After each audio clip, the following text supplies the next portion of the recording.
I know you went back to work, sir, and you saw Shannon there with the biggest grin. Shannon said he brushed his teeth 10 times a day. I believe it, because them shits is pearly white. I love the poor black people. Once they get money, they go fix their teeth. I am definitely doing that as soon as we get there. Oh yeah. Definitely gonna get that super whitening. And I know you went to work. You sat down with him, and I'm getting the hair back in Turkey. You elbowed Shannon, and Shannon said, "Hey man, it's only been 3 days. We had 12 million." Then Shannon came back to work and said, "Hey, it's only been 7 days now. We had 23 million, and it's only the 10th day, and we have 40." So I can imagine yesterday. Yeah. He nudged you and said, "Hey, I think I'm gonna crack 40 in the first 2 weeks of this dropping. I think I'm gonna crack 40." And I know Shannon. What's my man Stephen A. said, "I gotta do it." And he thought about who he needs to address. And Jason Whitlock is on some random griot type network that's not getting no views, and said, "Hey, who's gonna be the dummy that falls for it?" He's actually on The Blaze, isn't he? Yeah. Yeah. What they on? It's a far right bigot network. Nobody watching that shit. And he got one. Jason Whitlock, I am here to congratulate you because you got him. You fucking got him. And here we go. I got to play this part from Stephen A. If you don't know, they are beefing right now. Stephen A. is trying to get his YouTube. I appreciate Stephen A. for letting us know, hey, this is a Telegraph thing. Stephen A. has come on and say, hey, I am trying to get my own YouTube, get my own channel. I'm doing everything. I'm paying for everything because my goal is a big network coming to me and say, hey, we want to purchase the Stephen A. show from you. And they're going to pay me for the whole thing. Kind of like what Joe Rogan did. You know what I'm saying? I built this up, and guess what? Spotify say, hey, we're going to give you $100 million for it. I think that is the goal for Stephen A. Smith, Shannon Sharp. Pat got it done finally. You know what I'm saying? So Pat who? McAfee, ESPN. Oh, man, ESPN, you know what I'm saying? Pat McAfee. So Stephen A. Smith did a hour-long interview, and he actually addressed Pat McAfee, and we get to sports in a little bit. He got on there and talked about that for 12 minutes. But when he got done, it was some highlights of this podcast because he had a ball. And here we go. This is one of my favorite. It's a little lengthy, but stick with me, please. Because that's what he does. You see, what he does is he's the one that puts himself in front of white folks. The white folks, not all white folks, not most white folks, but the white folks that dare we say may have a problem with black folks. Yeah, you better clean He it up. says, better. I'm your man. That's what he does. So he called him a shuck and a jiver. You think I'm lying? Ask ESPN. Ask Fox. Ask the Kansas City Star. All right, we ain't got to go through that. Hold on, we got one more part. Now he really putting them on blast. Anything Absolutely. worse than a white supremacist. Okay. That is until Jason Whitlock came along. He's worse than them. He is the worst, most despicable, lying, no good, fat ass human being I have ever known in my life. Some of the brothers in these pod wars. Pod wars have returned. How do you feel about people saying that Stephen A. is complaining about Jason Whitlock when some of the same things have been said about him? Well, I mean, I admit I actually shared the tweet this morning with two raccoons fighting. So that came from me. Alrighty then. So and one of the problems I think Stephen A. has is the same problem that Jason Whitlock has, authenticity. I think that becomes a problem. So you can tote water, right, and you'll get promoted and get paid for that. But if you want to get paid off of authenticity, I don't think neither one of them have it.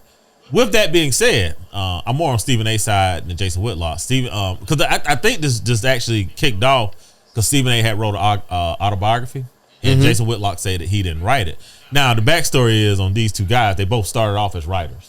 So they're both, actually both started in Carolina. Stephen A. Smith went to Winston-Salem State. Shout out. And Jason Whitlock actually started writing for the Charlotte Observer before he went to the Kansas City Star. So both of these guys are writers. So for a writer to accuse another writer of not writing is a big deal. And Stephen A., I will say, he even said in this whole thing that Jason Whitlock was a great writer. Yeah. Like that. So So it's more personal than just the two of them, having a little pod war tip. But everything he said about Jason Whitlock is accurate. No issues there. No issues there. I thought it'd be disgusting for us. I wanted to start with this. Yeah. Because I'm here to tell y'all, Joe Budden will discuss this on Saturday. All right? I'm telling y'all what he's going. He might even start with this. Yeah. But how do we feel about black men, I'm getting there. Okay. I have a conversation, and I think it's something. I told Baraka, you got to listen in for my take. So this is for Baraka. I want to know, are black men responsible for Jason Whitlock? And I'm going to tell you why. When Jason Whitlock had Kid from Kid and Play, House Party, shucking and jiving up there, and when Jason Whitlock was killing Colin Kaepernick, where was Shannon Sharp?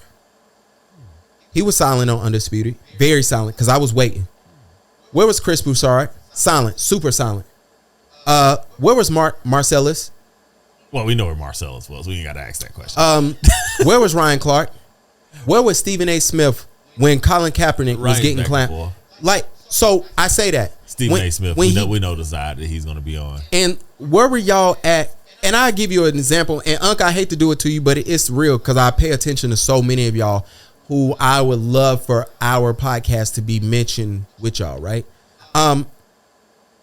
Skip and Shannon went on Hot Ones, and there was a conversation where they asked Shannon who was his number one analyst that he dislikes. Yeah. I said, boy, we got him. You got to do it. Yeah. Because it was answer this question or eat a hot wing. Yeah. You could have ate that hot wing if you didn't want to answer it. And I would have automatically knew you was talking about Jason Whitlock because y'all on the same network. Yeah. He sat up there and mentioned, what was the white guy from who was on First Take, who Stephen A. Smith was going back and forth? Oh, Max Kellerman? No. The other white guy. Oh, Dallas Cowboy guy. Your name ain't even worth mentioning because of who you are and how you act. But he mentioned him. And I thought that was like weird. Yeah. That you went for him. When Jason Whitlock was kicking, right there, was kicking everybody back in. Yeah, he's right there. Jason Whitlock went years of kicking black men's back in, and other blacks commentators just sat there and was like silent. Mum is the word. So I do want to know: are we responsible? Are they responsible? Because now, hey, Jason Whitlock ain't on no major network no more. What? And I believe, like Stephen A. said, nobody wants to work with him. Well, I believe it goes back to to your earlier point, right? Like gatekeeping, right? So a lot of these guys can't really start fights because like for instance, we're in the pod space, we're becoming larger. I find Ryan Clark to be a little throw a rock, hide his hand sometime when he's interviewing, right? Mm-hmm. But can I go in on Ryan Clark when I'm literally moving into the space that I'm probably going to be right adjacent to Ryan Clark? I feel you. Right. So I think a lot of times that's the truth, right? That's the unsaid part that nobody wants to say, right? Like, I can't really do the pod wars because hell, everybody that I could talk about, like, do I want to take the 50 Cent route, right? When 50 Cent came on the scene, he produced the song. I don't know if y'all remember this at all. How to Rob. Yeah. Right. I was in high school. Yeah. I remember that. And he did it like 2 years in a row. Like he dropped it around Christmas time. 2 years in a row. First time, everybody knew who he was, but it was nothing for the following year. And then he did another one the following Christmas. I think he mentioned Jay-Z in that one. I can't really remember. Okay. But like that's the one that got him traction. That's the one that got him signed. So I think most individuals are apprehensive to take that route. Okay. Facts. So I think when it comes to like Stephen A. and all those guys, like, I wanted them to stand up for Colin Kaepernick. A 49er fan, it's a Kaepernick fan. Yeah. I'm like, this is the right thing to do. And they were all mum. And so you mentioned some names that I completely forgot about. Oh, bruh. I remember watching that and I'm like, I'm confused on how y'all letting this man and like, it's just, I wonder, are we responsible? But to that question, I think we are. I think what you just did was important, right? Because I think that sometimes we need to explain to the audience, right, to other black men, this is why I couldn't say something. Facts. Right? Because that pulls back a layer of what's going on. Instead of us just understanding this hypocrisy, I appreciate if, Ryan Clark was just like, bruh, look, my mortgage was here. My wife wasn't working. Yeah. They were paying me $2.5 million a year. If I would have said something, I would, because now we can start having the conversation of, okay, are you being a man because you're protecting your livelihood for your family, or are you being less of a man because you won't tackle an issue that's important? I think we look back in like the civil rights era and all these places, and we think that everybody showed up, right? Because we got freedoms now.